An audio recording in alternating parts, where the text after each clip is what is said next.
குறிப்பேடு நடராஜன் அவர்கள், பிச்சாண்டி அவர்கள், சிவாஜி அவர்கள், கீழ்கொண்டு நிர்வாகிகள் மா ஜெயக்குமார் அவர்கள், KR முருகன் அவர்கள், பிரபு கிருஷ்ணன், ஏழுமலை லோகநாதன், தனுஷ்கோடி ஜோதி, முன்சேகோடு, கணபதி சண்முகம், தமிழ்நாதன், ஹரிகிருஷ்ணன், செல்வராஜ், உறவேல், கருணாகரன், தண்டவாடி, பாலச்சந்திரன், வைககுமார், நெய்யழகன், சுமார், ரேவதி, ராமு, பாலமூர்த்தி, கைமணி, பாபு எலக்ட்ரிகுமார், ஜெயக்குமார், கந்தன், கோபாலகிருஷ்ணன், நடராஜ், ரமேஷ், சௌந்தரபாண்டியன், ஆதி நாராயணன், விஜயன், குசாமி, ஸ்ரீனு, செல்வமணி, யசோதரன், எஸ்எஸ் மணி, தசரன், ரமேஷ், ஆசை தம்பி, ஹரிகிருஷ்ணன், ராஜேந்திரன், புஷ்பராஜ், சிவா, விஜயன், சுமதி வேலவன், சிவகுமார், லெனின், பழனிசாமி, சிவகுமார், சுதா தேவன், பார்த்திபன், கீழ்குணத்தூரின் நாயகர் ஐயப்பன், திருமுருகன், ஐயனார், ரமேஷ், செல்வம், அன்பழகன், சந்தோஷ், கருணை, முருகன், சம்பத், லோகநாதன், சிவராஜ், உண்ணாமலை, ராஜ்குமார், பிரகாஷ், வெங்கடேஷ், மணி, கார்த்திக், உதயராஜ், வல்லரசு, சௌந்தர், செங்கோட்டை, திருமலை, ரமேஷ், மகேந்திரன், கீழடி, கோவிந்தராஜசேகரன், ராஜேந்திரன், கசபாக்கம், சுரேஷ், ஜெயக்குமார், கிருஷ்ணமூர்த்தி, ஜான் சுந்தர், கடலாய் சேகர், தங்கராஜ், தமிழரசன், ராஜசேகர், படவேடு, வீரமணி, செய்யாதி, பாலாஜி, குமரன், நம்பெருமாள், கணிகவேல், நேமிநாதன், பூங்காவன், அருள், சிவராஜ், பார்த்திபன், மாதவன், கார்த்திகேயன், உல்லாசகரையில், முருகன், கணிகவேல், செந்தில், சக்திவேல், பழனி ஐயப்பன், சுப்பிரமணி ஐயப்பன், குமரவேல், ஹரி, வலதன், பிரபு, லோகேஷ், இன்னும் கொஞ்சம் பொறுத்துக்கு இன்னும் பெரிய பகுதியில் இருக்காங்க. ஆரணி பகுதியில் அத்தூர் பெருமாள், தமிழ், தினேஷ், சுரேஷ், அஜித்குமார், பெருமாள், அண்ணாமலை, அகிலன், சதீஷ்குமார், ஹரிச்சந்திரன், பாரத், கோளூர் தொகை, குமரன், பாஸ்கரன், ராஜேஷ், முருகன், கருணை, முருகன், முருகன், விநாயகன், வேலுவரை, ராமராஜ், ராஜேஷ், சம்பத் மற்றும் மேடையில் இருக்கின்ற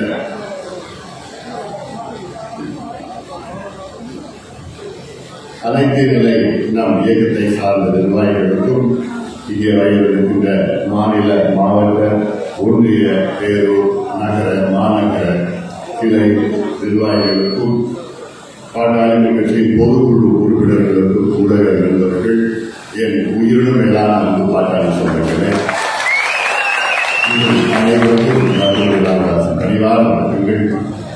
அண்ணாமலையார் அருளால் நடைபெற்றுக் கொண்டிருக்கின்ற இந்த பொதுக்குழு கூட்டம் மிக சிறப்பாக நடைபெற்றுக் கொண்டிருக்கிறது. இந்த பொதுக்குழு நோக்கம் 2026 பாட்டாளி கட்சி ஆள வேண்டும், தமிழ்நாட்டினுடைய தலையெழுத்தை மாற்ற வேண்டும், குறிப்பாக இங்கே திருவண்ணாமலை மாவட்டத்தில் உள்ள அத்துணை பிரச்சனைகளையும் தீர்க்க வேண்டும், தீர வேண்டும். இந்த பொதுக்குழுவில் கிட்டத்தட்ட 15 தீர்மானங்களை நான் முன்மொழிந்தோம், அதை நிறைவேற்றினோம். திருவண்ணாமலை மாவட்டத்தில் உள்ள மக்களுக்கு இந்த செய்தி நான் சொல்ல கடமைப்பட்டிருக்கின்றேன். இந்த 15 தீர்மானங்களும் இந்த மாவட்டத்தின் வளர்ச்சிக்கான தீர்மானங்கள். இதில் பாட்டாளி கட்சி தமிழ்நாட்டை ஆளுகின்ற ஒரு சூழல் வந்தால் இந்த 15 தீர்மானங்களும் 6 மாதத்திலே என்னால் ஒரு நாளுக்கு அதிகமான தீர்மானங்கள் 6 மாதத்தில் அத்துணை தீர்மானங்களும் 15 தீர்மானங்களும். அதிலும் குறிப்பாக திருவண்ணாமலை மாவட்டத்தை பிரிக்க வேண்டும், 2ஆக பிரிக்க வேண்டும். நிர்வாகத்துக்கு ஏதுவாக தமிழ்நாட்டிலே 2வது பெரிய மாவட்டம் திருவண்ணாமலை மாவட்டம், 6188 சதுர கிலோமீட்டர். இந்த எல்லையிலிருந்து அந்த எல்லைக்கு போனால் 158 கிலோமீட்டர் தூசியிலிருந்து அந்த போகணும், போக முடியும் மக்கள். இதை பிரித்ததாக மக்களுக்கு நிர்வாகம் அதை செல்லும், திட்டங்கள் செல்லும், சென்றடைய முடியும்.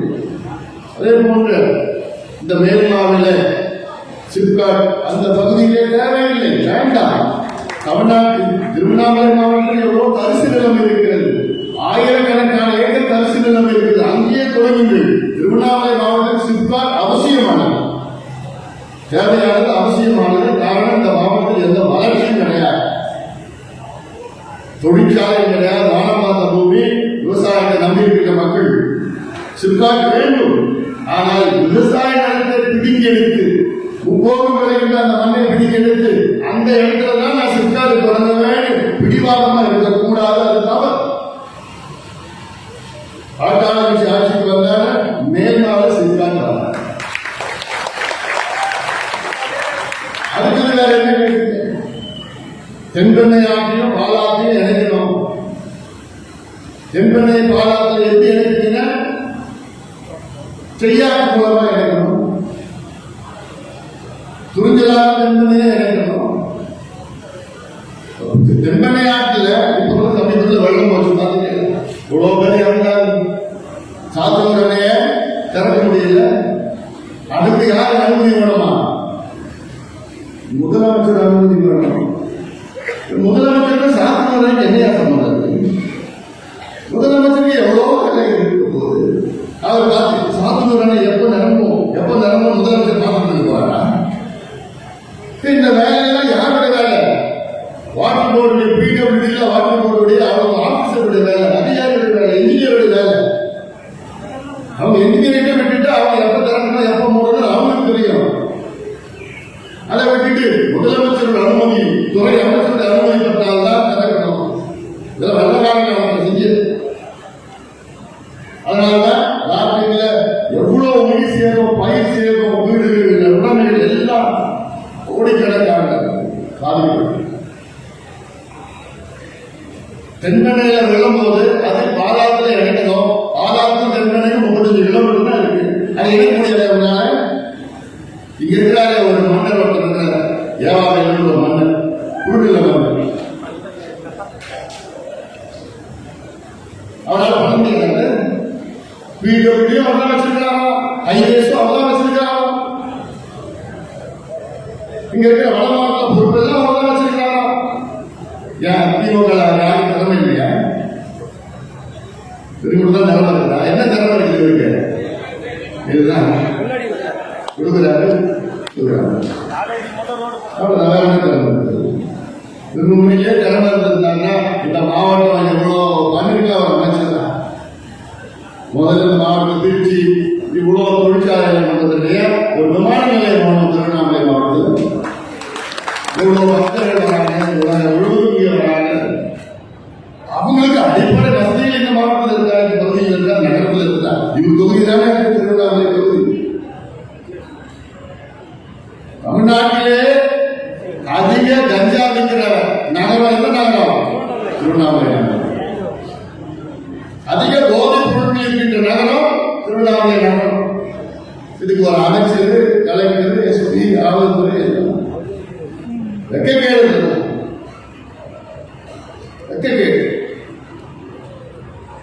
இவ்வளவு பேர் வராங்க. அடிப்படை வசதிகள் என்னுடைய நாடாளுமன்ற நிதியிலிருந்து நான் 40 லட்சம் ரூபாய் இப்ப கழிப்பறை கொடுத்திருக்கேன். எங்க கழிப்பறை? இருக்கிற பாதையில் 40 லட்சம் ரூபாய் கொடுத்திருக்கேன்.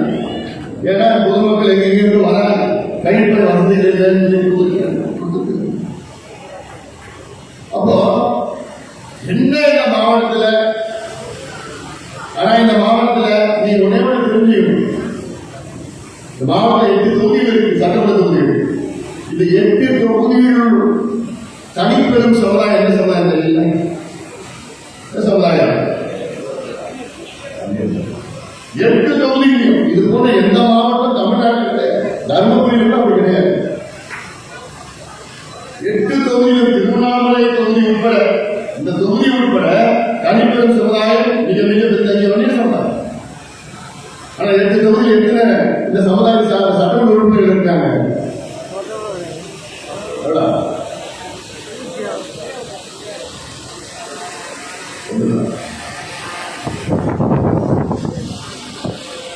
அப்போ என்ன அரசியல் நடக்குதுங்க? சூழ்ச்சிகள் நடந்து கொண்டிருக்கிறது. எதுக்கு நான் சொல்றேன்னா, இந்த சூழ்ச்சியை நீங்கள் புரிந்து கொள்ள வேண்டும். இந்த சூழ்ச்சியை நீங்கள் புரிந்து கொள்ள வேண்டும். திமுக என்றாலே அது சூழ்ச்சி தான். சூழ்ச்சியான ஒரு கட்சி, சூழ்ச்சியான ஒரு இயக்கம். இந்த வன்னிய சமுதாயத்தை தான் திமுக வளர்ந்து கொண்டிருக்கிறது, இன்னைக்கு ஆட்சியில் இருக்கிறது. ஆனால் இந்த சமுதாயத்துக்கும் ஒரு துரும்ப போனது திமுக. சமுதாயத்தின் எதிரி திமுக. திமுக தொடங்கப்பட்டது 1949. இந்தியாவில் நடந்த முதல் தேர்தல் 1952. இந்த தேர்தலில் திமுக போட்டியிட்டது. 57 இரண்டாவது தேர்தலில் போட்டியிட்டது. அது 15 தொகுதிகள் வெற்றி. அந்த 15 தொகுதியும் வட தமிழ்நாட்டில் ஒன்று மட்டும்தான் திருக்கல மட்டும் தெரியும். எப்படின்னா நடுவில் இருக்கு. 62 50 தொகுதிகள் வெற்றி பெற்றது. அது 45 தொகுதிகள் நம்ம வட தமிழ்நாட்டில் வன்னியர் தொகுதிகள். 67 ஆட்சிக்கு வருகிறார்கள். 138 தொகுதிகள் வருகிறார்கள். 92 95 தொகுதிகள் நம்ம வன்னியர் தொகுதிகள். சமுதாயத்தில் தான் ஆட்சிக்கு வந்த திமுக வந்தவுடன் ஒரு வன்னியருக்கு அமைச்சர் கொடுக்கல. அதன் பிறகு ஏதாவது பிரச்சனை எல்லாம் வந்ததுதான் அப்புறம் தான் ஏஜி கொடுத்தாங்க. கோபிசாமி ஏஜி சம்பவம் விவசாயம். அதன் பிறகு சட்டநாதன் கமிஷனை அமைத்து நிர்பந்தம் இருந்து சட்டநாதன் கமிஷனை அமைத்து அடிகளுக்கு தனி ஒதுக்கீடு வேண்டும் என்று ஒரு கோரிக்கை வலுப்பெற்று சட்டநாதன் கமிஷன் அமைச்சர் திமுக. சட்டநாதன் கமிஷன் அப்போ பரிந்துரை கொடுத்தது என்னன்னு 1970 வன்னியர்களுக்கு தனி ஒதுக்கீடு கொடுங்கன்னு சட்டநாதன் கமிஷன் பரிந்துரை. ஆனா அதெல்லாம் குப்பையை போட்டாங்க. அது எம்ஜிஆர் ஆட்சியில் வந்து 84 அம்பாசகர் கமிஷன் அமைத்து அதிலையும் வன்னியர்களுக்கு தனி ஒதுக்கீடு கொடுக்கணும்னு சொன்னாங்க. அதையும் போட்டுட்டாங்க. அதன் பிறகுதான் நம்முடைய இனமான காவலர் சமுதாய போராளி ஐயா அவர்கள் மிகப்பெரிய ஒரு போராட்டத்தை நடத்தினார். ஒரு வாரம் சாலை மறியல் போராட்டம். ஒரே நாள் 21 உயிர்களை நாம் இழந்தோம். அந்த ஒரு போராட்டத்தில் 25 உயிர்களை நாம் இழந்தோம் ஒரு வாரத்தில். அதன் பிறகுதான் மீண்டும் கலைஞர்கள் 89 ஆட்சிக்கு வந்தவுடன் ஐயா சொன்னார், அதை போன்ற இன்னொரு போராட்டத்தை நான் தொடங்கி இருக்கின்றேன் என்று சொன்னவுடன் கலைஞர் பயந்து போய்தான் எம்பிசி உருவாக்கினார். அதுல எத்தனை பேர் போட்டாங்க? 107 பேர் சேர்ந்து. அதுக்கு முதல் நாள் வரைக்கும் நான் தனியார் கொடுக்குறேன்னு சொன்ன கலைஞர் அடுத்த நாள் 107 பேர் சேர்ந்து கொள்ளப்பட்டார். நம்ம பிள்ளைங்க போட்டியில முடிவாக கூட இல்ல முடியல. தொடக்கத்தில் ஏதோ வந்தது அதனால்தான் அணிகள் உள்ளொதுக்கீடு வேணும். எனக்கு என்ன இதற்கு முந்தைய ஆட்சி எடப்பாடி பழனிசாமி அவர்கள் சமுதாயத்தை 10.5 விழுக்காடு ஒதுக்கீடு கொடுத்தார். ஆனால் அந்த நெருக்கத்தில் கடைசியில இதுவே ஒரு மாதத்துக்கு முன்பு கொடுத்திருந்தாலும் ஒன்றும் பிரச்சனை. நெருக்கத்தில் கொடுத்தாங்க. பிறகு அதுக்கப்புறம் தேர்தல், அதன் பிறகு வழக்குகள் எல்லாம் வந்தது. அந்த வழக்குகளை திமுக அரசு சரியான முறையில் கையாள அதெல்லாம் ரத்து பண்ணிட்டாங்க. அது விஷயம் தெரிஞ்சு எங்களுக்கு தெரியும். அதன் பிறகுதான் மேல்முறையீடு பண்ண வச்சோம். உச்சநீதிமன்ற தீர்ப்பு என்ன சொன்னாங்க நீதிபதிகள்? தமிழ்நாட்டிலே வன்னியர்களுக்கு உள்ளொதுக்கீடு கொடுக்க எந்த தடையும் கிடையாது. தரவுகளை சேகரித்து கொடுங்கள். உச்சநீதிமன்ற தீர்ப்பு தமிழ்நாட்டில் சாதிவாரி கணக்கெடுப்பு நடத்திதான் வன்னியர்களுக்கு உள்ளொதுக்கீடு கொடுக்கணும்னு எங்கேயுமே சொல்லல. அதுக்கு அவசியமும் இல்லை. அப்போ வன்னியர் உள்ளொதுக்கீடு இன்னைக்கு சாதிவாரி கணக்கெடுப்பு நடத்தி தான் கொடுக்கணும்னு எந்த அவசியமும் கிடையாது. ஆனா நம்ம ஏன் கேட்கிறோம்? சாதிவாரி கணக்கெடுப்பு கேட்கிறோம்னா எல்லா சமுதாயத்துக்கும் இடஒதுக்கீடு வேண்டும், எல்லா சமுதாயத்துக்கும் சமூக நீதி வேண்டும். அந்த அடிப்படையில் தான் நமக்கு மட்டும் போதாது, எல்லாருக்கும் வேணும். அதுக்காக தான் நம்ம சாதிவாரி சர்வே கேட்கிறோம். அதுக்கு முடியல, அதிகாரம் இல்லைன்னு சொல்ற முதலமைச்சர் ஸ்டாலின் அவர்கள் அதிகாரம் இல்லைன்னு யாராவது சொல்லுவாங்க? முதலமைச்சர் சொல்லுவாங்க, எனக்கு சாதிவாரி சர்வே எடுக்கிறதுக்கு அதிகாரம் இல்லையோ, சட்டமன்றத்தில் உள்ளே வெளியே ஒரு பொய்ய, பகிரங்கமான ஒரு பொய்ய. நேற்று கர்நாடகா முதலமைச்சர் சித்தராமையா அவர் என்ன சொல்லியிருக்காரு பாத்தீங்களா? கர்நாடகா 2015 சாதிவாரி கணக்கு நடத்தினாங்க. ஆனால் அது போதுமானது இல்லை. நேற்று மறுபடியும் அறிவிச்சிருக்காரு சித்தராமையா என்னன்னா, மறுபடியும் நாங்க கர்நாடகாவில் சாதிவாரி சர்வே எடுக்க போறோம். மத்திய அரசு எடுக்கின்ற சாதிவாரி கணக்கெடுப்பு போதுமானது கிடையாது.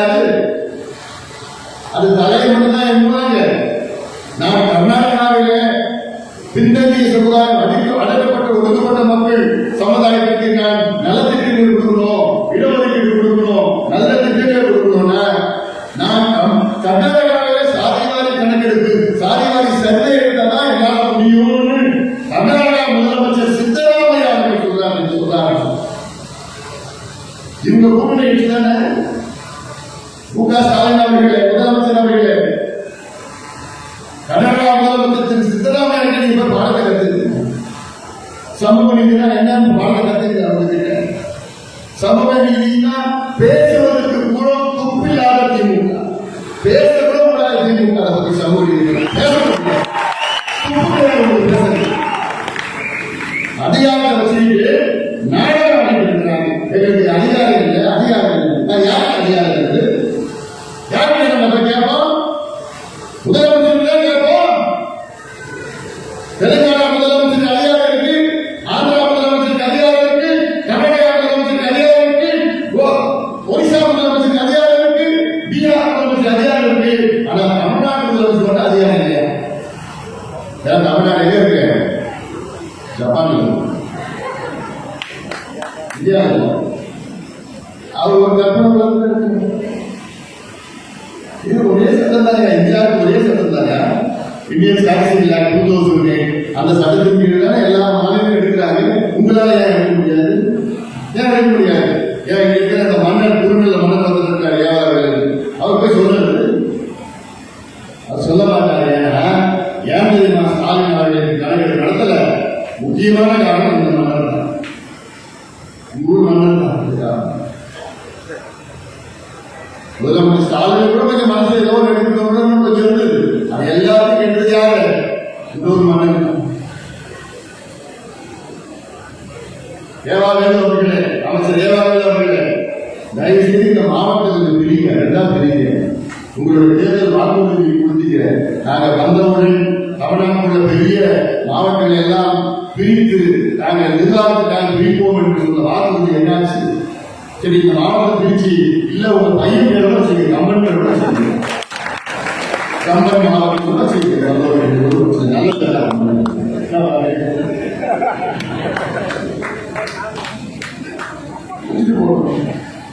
மேற்கு வேலை நடக்கணும். யார் கம்பன் தானே எல்லா மீட்டிங்கும் உட்கார்ந்து கோயில் மீட்டிங் தான் கம்பன் தான். எனவே நாளைக்கு நீங்க வேலைக்கு போகணும். அதுதான் கம்பன். எங்க கிரேட்குமார் நாளைக்கு மீட்டிங் உட்கார்ந்து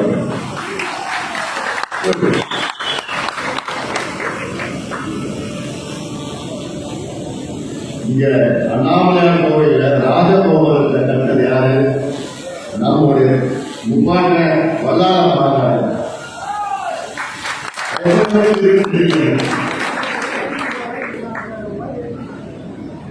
இந்த கோவில அலங்காரங்கள் போறாங்க. இந்த சமுதாயத்தில் ஒருத்தர் போட முடியாது. எங்கேயா நீங்க இருக்கிறீங்க? யாரு மன்னிக்காது? ஏன் மன்னியா?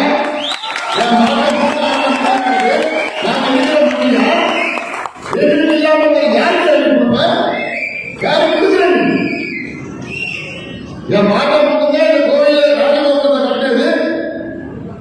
ஏன் அவங்க வாசிக்குது சமுதாயத்துக்குது? யாரையும் கொடுத்து போறீங்க? அரங்காவலர் பதவிய எந்த ஊர்ல இருக்கிறீங்க? நாங்களும் பார்த்து பார்த்து தான் இருக்கிறோம். நாங்க பழைய மாதிரி அரசியல் பண்ணோம், வேற விதமா நாங்களும் படிக்கணும், வேலைக்கு போனோம், முன்னேறணும் ஆதரவு இருக்கு. நானும் சொல்லிட்டு இந்த மாநாட்டில் சொன்னேன், என் கம்பெனி மேல ஒரு வழக்கு கூட வரக்கூடாது. ஏடி படிச்சா படிச்சு வேலைக்கு போனா ஒரு குடும்பத்தை காப்பாற்றா, அப்புறம் அரசியல் வேணாம்னு சொல்லுவேன். நாங்க டீசன்ட் டெவலப்மெண்ட் பாலிடிக்ஸ் பண்ணணும்னு ஆசைப்படுறோம். சொன்னாங்க நாயகத்துல நம்ம அக்னி கலசம் வைக்கிறதுக்கு நம்ம மண்ணில் வைக்கிறதுக்கு அதுக்கு ஏடிஜிபி, அந்த டிஜிபி, இந்த டிஐஜி, போலீஸ் நாங்க என்ன தீவிரவாதிங்க? என் மண்ணில் என் அடையாளத்தை வைக்கிறதுக்கு எனக்கு நீ என்ன அவசரம்? நீ என்ன தடை பண்றது? ஆனா வரலாற்றுல மன்னர் ஏவாவேலுக்கு வரலாற்று விவசாயிகளை குண்டர் சட்டத்தில் போட்ட வரலாற்றுல ஏவாவேலு திருவண்ணாமலை மாவட்டத்தில் இருக்கிற விவசாயிகள் 50 பேருக்கு நான் சொல்றேன். உண்மையான நீங்க விவசாயியா இருந்தீங்கன்னா, உங்க ஒரு இடத்துல விவசாயம் இருந்ததுன்னா வர தேர்தல்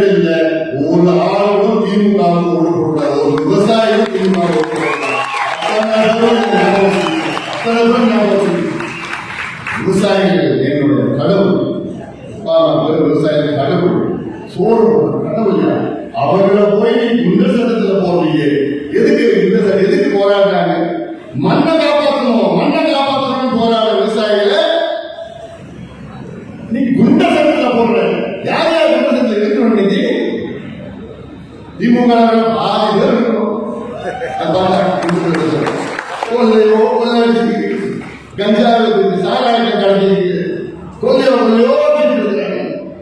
அவங்க தான் போவாங்க. என் விவசாயி என் கடவுள் விவசாய குற்றத்துல போறேன். நல்லா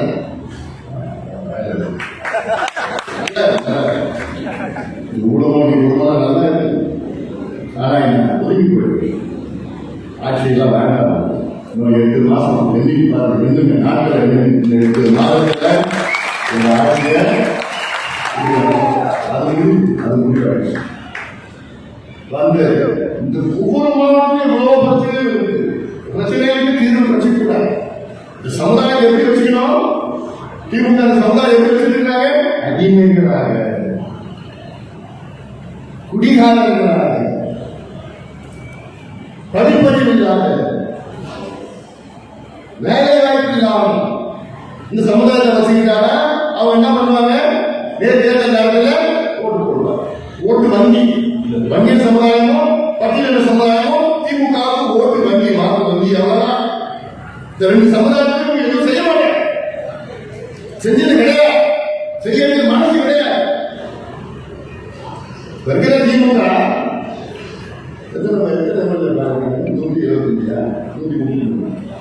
125 பிளஸ் கூட்டணியில் அவங்க சேர்ந்து 125 பேர்ல திமுக 23 எம்எல்ஏக்கள் வன்னியர் சமுதாயத்தை சார்ந்தவர்கள், 21 எம்எல்ஏ பட்டியலினத்தை சார்ந்தவர்கள். ஆக இந்த மொத்தத்தில் 44 பேர் வன்னியர் சமுதாயமும் பட்டியலின 44 பேர். உலக கட்சி ஆளுங்கட்சியில் 44 எம்எல்ஏக்கள் 2 சமுதாயத்தில் கொடுத்த இந்த 2 சமுதாயத்திற்கு திமுக என்னையா செஞ்சது? நாங்க கேட்டுக்கிறோம். 23 எம்எல்ஏ 6 எம்பி கொடுத்த இந்த வன்னியர் சமுதாயத்துக்கு 4 காலமாக இன்னும் ஏமாத்தீங்க. உங்களுக்கு 4 காலத்தில் தனி ஒதுக்கீடு உள்ளொதுக்கீடு கொடுக்க முடியாத சமுதாயத்துக்கு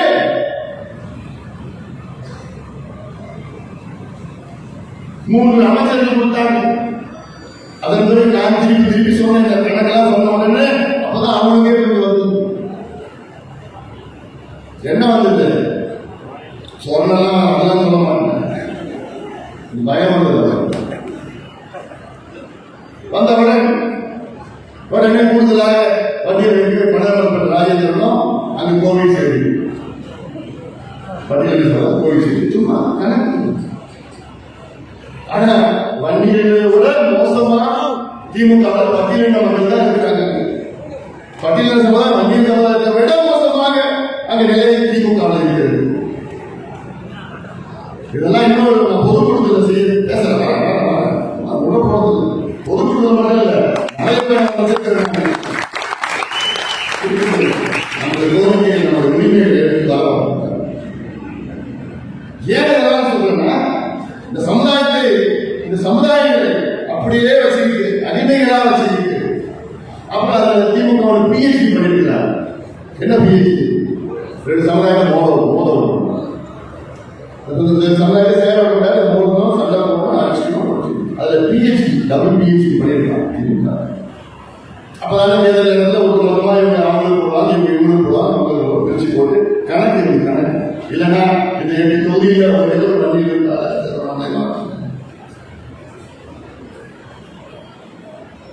இதுதான் இதெல்லாம் நீங்கள் புரிந்து கொள்ளுங்கள். நான் ஏதோ ஒரு குறிப்பிட்ட சமுதாயம் மட்டும்தான் பேசல, நான் சமூக நீதிக்காக பேசுறேன். சமூக நீதியில் அடித்தள மக்கள் எல்லாம் இருக்காங்க. யாதவ சமுதாயம் இருந்தாலும் சரி, உத்தரவை சமுதாயம் இருந்தாலும் சரி, மலைக்குழு எந்த சமுதாயம் இருந்தாலும் சரி, அது நம்முடைய வேலை, நம்முடைய கடமை.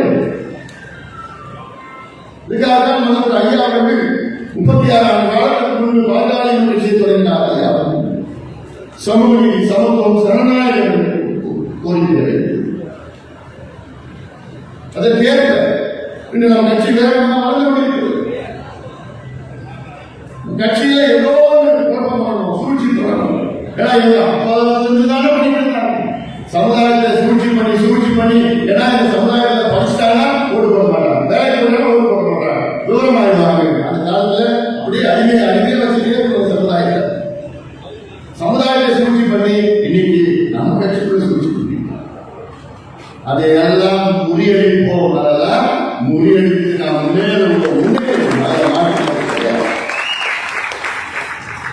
அதெல்லாம்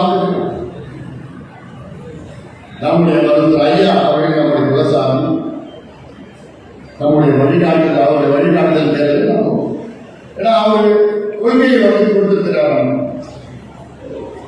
இவ்வளவு பிரச்சனைகள், தமிழ்நாட்டு பிரச்சனைகள், சமூகங்களின் பிரச்சனைகள், கல்வி சம்பந்தமாக, வேலைவாய்ப்பு சம்பந்தமாக, விவசாயம் சம்பந்தமாக, வேளாண் பிரச்சனைகள், அந்த வகையில் இன்று நாம் வேகமாக இன்னும் வேகமாக நாம் பயணிப்போம். இன்னும் வேகம், இன்னும் உற்சாகம். வருகின்ற ஜூலை மாதம் 25ஆம் நாள் நம்முடைய இனமான காவலர் சமூக நீதி போராளி அவர்கள் ஐயா அவர்கள் பிறந்த நாள். நான் ஒரு நடைபயணத்தை உங்களுடைய ஆதரவுடன் ஒரு நடைபயணம் தமிழ்நாடு முழுவதும் செல்ல தமிழக மக்களின் உரிமை மீட்பு பயணம். தமிழக மக்களின் உரிமை மீட்பு பயணம். ஒட்டுமொத்த தமிழ்நாடு மக்களுடைய உரிமைகள். இது ஏதோ ஒரு சமுதாயமோ ஒரு மதமோ இனமோ மொழி பிரச்சனை கிடையாது. தமிழ்நாடு மக்களுடைய உரிமைகள். அதுல இதுல 10 உரிமைகள் இருக்கு. இந்த 10 உரிமைகள் கிட்டத்தட்ட அத்தனை உரிமைகளுக்கும் சமம். எல்லாமே அடங்கி இருக்கிறது. 10 உரிமைகளுக்குள்ள உங்களுடைய உரிமைகள் எல்லாம் அடங்கி இருக்கிறது. இந்த உரிமைகள் எல்லாமே இந்திய அரசியல் சாசனத்தில் இருக்கிறது. இந்தியாவுடைய அரசியல் சாசனம் தான் கான்ஸ்டிடியூஷன் ஆஃப் இந்தியா. இந்தியாவிலையும் மாநிலங்களிலும் தமிழ்நாடு போன்ற மாநிலங்களில் எந்த அரசு வந்தாலும் நம்முடைய அரசியல் சாசனத்தை தான் பின்பற்ற வேண்டும். இந்த அரசியல் சாசனத்தில் உங்களுக்கு உரிமைகள் வழங்கப்பட்டிருக்கிறது. ஆனால் அந்த உரிமைகளை இப்போது ஆளுகின்ற திமுக அந்த உரிமைகளை வழங்க மறுக்கிறார். அதற்கு நம்ம தட்டி கேட்டாதான் நமக்கு கிடைக்கும். அமைதியாக கிடைக்குமா? ஒரு உதாரணம் தம்பி கணேஷ் சொன்னாங்க. நாயுடு மாநிலத்தில் 2 வருஷமா கொடுங்க இடத்த கொடுங்க, நீங்க அடையாளம் கிடைக்கிறாங்க 20 முறை கேட்டு பார்த்துக்கோங்க. அதுக்கப்புறம் வாங்கலாம் போய் வேற வழி இல்லை, சரின்னு சொல்ல. அதேதான் நாம் உரிமைகளை பெற வேண்டும் என்றால் களத்தில் நீங்கள் தெருவில் நீங்கள் புரட்சி வெடிக்கிறோம். தமிழ்நாட்டில் புரட்சி வெடிக்கிறோம். இந்த ஆட்சியை நாம் அகற்றுவோம். ஒடுங்குவோர் ஆட்சியை அகற்றுவோம். மக்கள் ஆட்சியை அகற்றுவோம். ஊழல் ஆட்சியை அகற்றுவோம். திமுக ஆட்சிக்கு முடிவு வந்துவிட்டது, நெருங்கிவிட்டது. The countdown has begun for the end of the DMK government. Countdown ஆரம்பிச்சிருச்சு. பார்த்தல இறங்கிடுச்சு. அதான் முதல் உரிமை என்ன? முதல் உரிமை சமூக நீதிக்கான உரிமை, ரைட் டு சோசியல் ஜஸ்டிஸ். இதுல எல்லாமே நடக்கும். இதுல வன்னியர்களுடைய உள்ளொதுக்கீடு 10.5 14 பட்டியலின மக்களுக்கு 2 விழுக்காடு கூடுதலாக ஒதுக்கீடு. இதுல இன்னைக்கு ஏதோ கோரிக்கை நமக்கு இல்ல. 1980 வன்னிய சங்கம் ஐயா இன்னைக்கு ஆரம்பிச்சாரோ அந்த மாநாடு தீர்மானத்திலே பட்டியலின மக்களுக்கு 2 விழுக்காடு, வன்னியர்களுக்கு ஏதோ 1 விழுக்காடு, 2 விழுக்காடு கூடுதலாக பட்டியலின மக்கள். 69 விழுக்காடு தமிழ்நாட்டிலே பாதுகாக்கப்பட வேண்டும். அதற்கு சாதிவாரி கணக்கெடுப்பு சர்வே இல்லாம நிறைய கருத்தது. வன்முறையில்லா வாழ்வுக்கான மகளிர் உரிமை, women's right to live free from violence. இந்த மாதிரி உங்களுக்கு என்ன உரிமை இருக்கு? உங்களை சுத்தி எந்த வன்முறையும் வரக்கூடாது, இருக்கக்கூடாது. அப்படி வாழ்வதற்கு உங்களுக்கு உரிமை இருக்கிறது. அந்த உரிமையை நிலைநாட்டுவது அரசுடைய கடமை. ஆனா அவங்க இருக்கா நிலவரம் இன்னைக்கு ராத்திரி விடுங்க, பகல தெருவில் நடக்க முடியும். பகல தெருவில் நடக்க முடியல. பெண்கள் சென்னையில் அண்ணா யூனிவர்சிட்டியில் இருக்கிற பெண்களுக்கு பாதுகாப்பு கிடையாது. நீங்களாம் எந்த அளவு? அதனால எங்க பார்த்தாலும் பெண்கள் பாலியல் வன்கொடுமை, கூட்டு கலாச்சாரம், என்ன கலாச்சாரம் ஏன் வந்தது? ஏன்னா எங்க பார்த்தாலும் டாஸ்மாக் கிடையாது, எங்க பார்த்தாலும் கஞ்சா இருக்கு, எங்க பார்த்தாலும் போதைப்பழம். நேற்று சொன்னேன், நான் 2 வருஷம் திண்டிவனத்தில் பள்ளிக்கூடத்தில் வச்சேன், +1 அப்போ நான் பள்ளிக்கூட சைக்கிள் தான் போயிட்டு வரேன். என் பள்ளிக்கூடம் வாசல் அங்கே பார்த்தா இந்த நெல்லிக்காய், தேங்காய் பச்சை, அந்த மாங்காய் உப்பு போட்டு அந்த ஒன்றெல்லாம் போட்டு விற்பாங்க, புளிப்பு மிட்டாய், தேன் மிட்டாய் அதெல்லாம் வித்துட்டு இருப்பாங்க.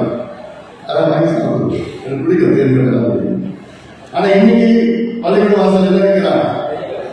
கஞ்சா போட்டு வைக்கிறான், கஞ்சா ஸ்டாப் வைக்கிறான், மாத்திரை வைக்கிறான், போதை மாத்திரை வைக்கிறான், பவுடர் வைக்கிறான். பள்ளிக்கூடத்தில் காலேஜ் நினைச்சு பாருங்க.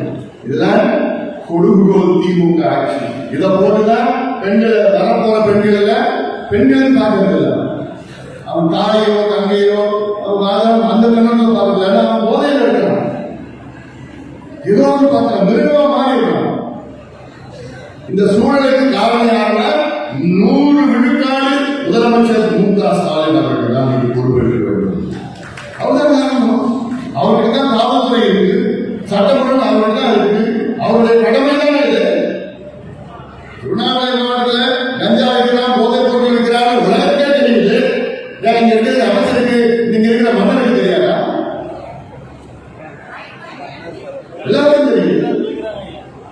கொலை நடக்குது, சாதாரண கொலை நடந்துருக்கு, தினம் கொலை நடந்துருக்கு, போதைப் பொருள். கொஞ்ச நாளைக்கு ஒரு விவசாயி போதையில அவன் முன்னாடி வெட்டிட்டு அவன் தற்கொலை. ஏன் என்ன யாரு எதுக்கு? எல்லாமே முதலமைச்சர் மு.க. ஸ்டாலின் அவர்கள் தான், திமுக தான். 3வது வேலைக்கான உரிமை, ரைட் டு எம்ப்ளாய்மெண்ட். நான் வேலை செய்யறது என்னுடைய உரிமை, வேலை கொடுப்பது அரசுடைய கடமை. இது யார் சொல்றா? இந்தியா அரசியல் சாசனம், கான்ஸ்டிடியூஷன் ஆஃப் இந்தியா நமக்கு எவ்வளவு உரிமைகளை கொடுத்திருக்கு. ஆனா இவ்வளவு காலமா அந்த உரிமைகள் உங்களுக்கு இருக்குன்னு உங்களுக்கு தெரியல. தெரியப்படுவதுதான் நம்ம நடைபயணம். எல்லாமே நடந்து, இது கட்சி பிரச்சனையோ ஜாதி பிரச்சனையோ இதெல்லாமே மத பிரச்சனையோ எல்லாம் கிடையாது. தமிழ்நாட்டுடைய பிரச்சனை இதுல ஏதோ எல்லாமே தமிழ்நாட்டில் அத்துணை இளைஞர்களும் வாங்க, இந்த நடைபயணத்தை வாங்கி வந்து தமிழ்நாட்டை நம்ம மீட்டெடுப்போம், துரோகிகளிடம் மீட்டெடுப்போம், இந்த ஊழல்வாதிகள் மீட்டெடுப்போம். அப்படின்னா மக்களுக்கு துரோகம் மேல துரோகம் முடியும். அடுத்து விவசாயம் மற்றும் உணவுக்கான உரிமை, right to farming, right to food, right to farming.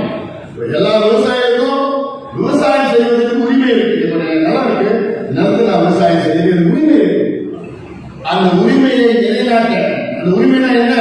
அது பக்கத்தில் ஒரு ஆறு இருந்ததுன்னா அந்த ஆற்றுல தடுப்பணை கட்டி, அந்த ஆற்றுல தடுப்பணை கட்டா தண்ணி நிற்கும். தண்ணி தேங்கிச்சுன்னா என் கிணத்துல தண்ணி ஏறும். அது செய்யறது அரசுடைய கடமை. இல்ல அந்த ஆறை தூர்வாரணும், இல்ல ஏரி பாசனம், ஏரி தூர்வாரணும்.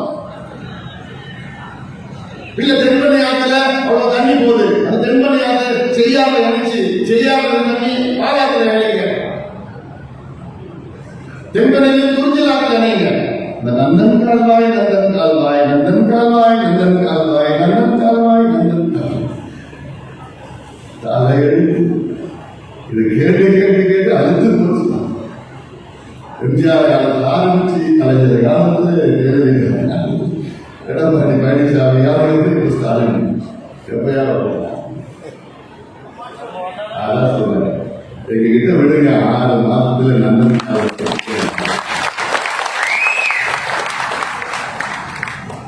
தேர்தல் இருந்துச்சு இல்ல, திருப்பி பேச ஆரம்பிச்சோம். நந்தன் காலத்தில் பேசுவோம்.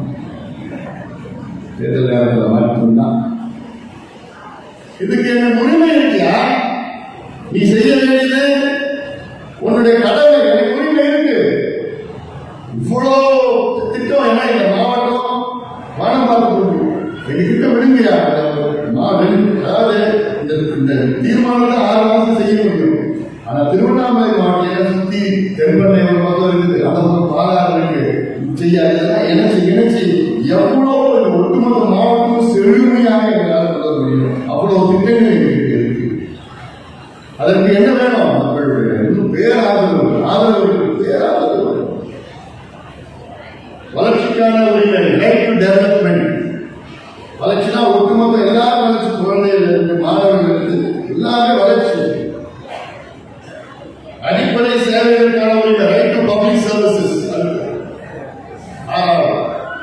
பப்ளிக் சர்வீசஸ்னா என்ன? உங்களுக்கு அந்த அடிப்படை சேவைகள் என்னன்னா, நீங்க ஒரு இபி ஆஃபீஸ்ல போயிட்டு எலக்ட்ரிசிட்டி போர்டு ஆஃபீஸ்ல போயிட்டு அப்ளிகேஷன் கொடுக்குறது, எனக்கு கனெக்ஷன் வரணும். அவங்க கீழே கொடுப்பீங்க, அடுத்து அவங்களுக்கு காசு கொடுக்கணும். அடுத்தது அவங்க மேலதிகாரிகளுக்கு காசு கொடுக்கணும். அதன் பிறகு அவன் மேலதிகாரிகளுக்கு காசு கொடுக்கணும். அதுக்கப்புறம் அவன் மேலதிகாரிகளுக்கு காசு கொடுக்கணும். இதுவே ஒரு விஷயம் 2 விஷயம் ஆயிடும். நம்ம ஆட்சியில் எப்படின்னா, நீங்க இபி சர்வீஸ் இருக்குமா, ஆன்லைன்ல அப்ளிகேஷன் பண்ணுங்க. ஒரு வாரம் உங்க வீட்டில் வந்து அந்த கனெக்ஷன் வந்து அந்த ஒரு அப்ளிகேஷன் பூர்த்தி செய்து ஒரே மாதிரி போனதானே காசு கேட்பான். இது பெறுவதற்கு என்னுடைய உரிமை இருக்கு. அடுத்தது கல்வி நலவாழ்வுக்கான உரிமை, right to health, right to education. அதாவது எனக்கு நல்ல தரமான மருத்துவம் பெறுவதற்கு எனக்கு உரிமை இருக்கிறது. நல்ல தரமான இலவச மருத்துவம் வழங்குவதற்கு அரசினுடைய கடமை. அதே போன்ற கல்வி, நான் படிப்பதற்கு தரமான இலவச கட்டணமில்லா சுமையில்லாத தரமான கல்வி கொடுப்பது அரசினுடைய 100 விழுக்காடு கடமை. அதை பெறுவதற்கு 100 விழுக்காடு என்னுடைய உரிமை. இது அரசியல் சாசனத்தில் இருக்கிறாரா? அப்படி இருக்காங்க. தமிழ்நாட்டில் கல்வி வியாபாரம் ஆயிடுச்சு. நம்ம வியாபாரம் போன்றவர்கள் எவ்வளவு காலேஜ் கட்டி கொள்ளடிச்சு சுரண்டி கொள்ளடிச்சுக்கிட்டு இருக்கிறாங்க. இது வியாபாரம் ஆயிடுச்சு கல்வி. ஆனால் இது இலவசமா கொடுப்பது அரசினுடைய கடமை. இவங்க தனியார் திருவண்ணாமலை மாவட்டத்தில் கூட்டு கொள்ளடிச்சு தனியார் கல்லூரி எல்லாம் போட்டு பண்ணி வியாபாரம் பிச்சாங்க எல்லாம் பண்ணிட்டு இருக்காங்க. பண்ணுங்க, வேணாம் சொல்லல. நான் தரவாங்க, மக்களுக்கு சேவை செய்யுங்க. கூடுதலா இப்ப என்ன கேட்கிறாங்க? ஒரு வேளாண் பல்கலைக்கழகம் கேட்கிறாங்க, ஒரு சட்டக்கல்லூரி கேட்கிறாங்க, கூடுதலா பொறியியல் கல்லூரி கேட்கிறாங்க. அதை கொடுத்துட்டாங்கன்னா இவங்க நாளைக்கு மது போதை பொருட்களால் பாதிக்கப்படாமல் இருக்கும் உரிமை, right to be free from alcohol and drug harm. மது போதை, அதாவது இந்த மது போதையும் அதுக்கு நான் இப்ப முன்னே பேசினேன். இந்த மாவட்டத்தில் பேசியிருந்தாங்க. 10 ஆரோக்கியமான சுற்றுச்சூழலுக்கான உரிமை, ரைட் டு ஹெல்தி என்வாயர்மெண்ட். நம்ம சுத்தி இருக்கிற நீர், நம்ம சுவாசிக்கிற காற்று, நாம் குடிக்கிற நீர், நாம் இருக்கின்ற நிலம் தூய்மையாக இருக்க வேண்டும், மாசில்லாமல் இருக்க வேண்டும். இது நம்முடைய உரிமை. அதை கொடுப்பது அரசுடைய கடமை. கொடுக்குறாங்க, செய்யறாங்களா? எல்லாமே மாசுபடுத்தி நாசப்படுத்தி அதை பத்தி கவலை இல்லாத அரசாங்கம் குறிப்பாக முதலமைச்சர் ஸ்டாலின் அவர்கள் தலைமையில் இருக்கின்ற அரசு மோசமா கவலை இல்லாத, எதை பத்தியும் கவலை இல்லை. ஆனா நேற்று ஸ்டாலின் அவர்கள் ஒரு ரோட் ஷோ போற பாத்தீங்கன்னா, ரோட் ஷோ கும்பலா நடந்து போறான். மக்கள் திமுக அரசியல் நின்று கொடியெல்லாம் பூலாம் போடுவாங்க. அப்படி நின்று கேட்பாராம், ஏமா எப்படி மாறிக்கிறீங்க, நல்லா மகிழ்ச்சியா இருக்கீங்களா? ஐயா நாம மகிழ்ச்சியா இருக்கிறேன், சூப்பரா இருப்பேன். என்ன எவ்வளவு காலமே ஏமாத்திட்டு எல்லாமே அவங்களுக்கு முன்கூட்டி அந்த பெண்கள் வர வச்சுட்டு வரல. நீ இது சொல்லணும், அவர் அந்த பதில் சொல்லுவாரு, அவருக்கே சொல்லுவாங்க. நீ அவர் பதில் சொல்லணும், நீ கேள்வி கேட்பா, நீ இந்த பதில் சொல்லணும். அது 2வது கேள்வி கேட்பாரு, அதுக்கு நீ சொல்லணும். சாய்ஸ் எல்லாம் வரக்கூடாது, அவர் கேட்க கொடுக்கணும். அது மீறி எதுவும் பேசுறது. இப்படி எல்லாம் சொல்லி கொடுத்து கூட்டிட்டு வந்து அதுக்கு டிவி விளம்பரம் காமிச்சு ஐயோ தமிழ்நாடு மக்கள் மகிழ்ச்சியா. ஆமாய்யா, திருவா சாராயம் இருக்கு, கஞ்சா இருக்குது, போதைப் பொருட்கள், சட்ட ஒழுங்கு அங்கே கொலை நடக்குது. நம்ம கட்சியார் சக்கரவர்த்தி துப்பாக்கியால் கொடூரமான முறையில் திட்டமிட்டு கொலை செய்திருக்கிறார். திட்டம் கலாச்சாரம், துப்பாக்கி கலாச்சாரம்னா சாதாரண வட மாநிலத்தில் தான் நான் பார்த்துருக்கேன். தமிழ்நாட்டில் ரொம்ப மோசமா போயிட்டு இருக்கு. இதெல்லாம் நிச்சயமாக இதெல்லாம் முடிவுக்கு வர வேண்டும். அதற்கு நாம் எல்லோரும் ஒன்றுபட்டு ஒற்றுமையாக இதெல்லாம் செயல்படுவோம். ஒற்றுமையாக நமக்குள்ள எந்த வேண்டுகோள் இருக்கின்றார், நமக்குள்ள எந்த பதிவு இருக்கிறார், தேவையான பதிவுகளாக யாருமே போடாதீங்க. நம்மளுடைய பதிவுகள்லாம் யார் எதிர்த்து போடணும்? கொடுங்கோல் திமுக ஆட்சியை எதிர்த்து அவங்க தான் எதிர்த்து அவ்வளோ எல்லாம் உங்களுடைய கோபம் ஆர்வம் எல்லாத்தையும் அகற்றதெல்லாம் திமுக எதிர்த்து நம்ம காமிக்கிறோம். ஏன்னா அந்த ஆட்சியை நம்ம அகற்றுகின்ற நேரம் இருக்கிறது. நம்மால் மட்டும்தான் முடியும். செயல் நம்மால் மட்டும்தான் முடியும். காரணம், நமக்கு அத்துணை பலமும் இருக்கிறது, அத்துணை தொண்டர்களும் அத்துணை இளைஞர்களும் கோடிக்கான இளைஞர்கள் நம்மிடம் இருக்கிறார்கள். அதுக்கு நான் எழுதிக்கணும்னு அவசியமே கிடையாது. போன மாசம் அங்கே மாமல்லபுரத்தில் லட்சக்கணக்கான என் தம்பிகளும் ஒரே வார்த்தைக்காக எந்த ஒரு ஆர்வம் இல்லாமல், எந்த பிரச்சனைகள் இல்லாமல் அமைதியான முறையில் அவர்களே தேர்வுக்கு பஸ்ஸை எடுத்து அவங்களே 3 வேலை சாப்பாடு செய்து இன்னைக்கு தண்ணி எல்லாம் செய்து காலையில இருந்து ராத்திரி இருந்து அங்கேயே உட்கார்ந்து அங்கே அவ்வளவு கை தட்டி ஆராதனை பண்ணி உங்களோட வீட்டுக்கு அமைதியா போன இந்தியாவில் இது போன்ற ஒரு கூட்டம் யாராவது நடத்தினாங்கன்னா இனி நடக்க முடியாது. அந்த வகையில் அவ்வளவு நம்மிடம் இருக்கிறது, மக்கள் சக்தி இருக்கிறது, திட்டங்கள் இருக்கிறது, செயல் திட்டங்கள் இருக்கிறது, எல்லாம் இருக்கிறது. இன்னும் மக்களுடைய பேர் ஆதரவு பெற வேண்டும். அதற்கு எல்லோரும் ஒற்றுமையாக ஒன்றாக செயல்பட்டு இந்த மாவட்டத்தை மட்டுமில்ல, இந்த தமிழ்நாட்டை நாம் மீட்டெடுப்போம்.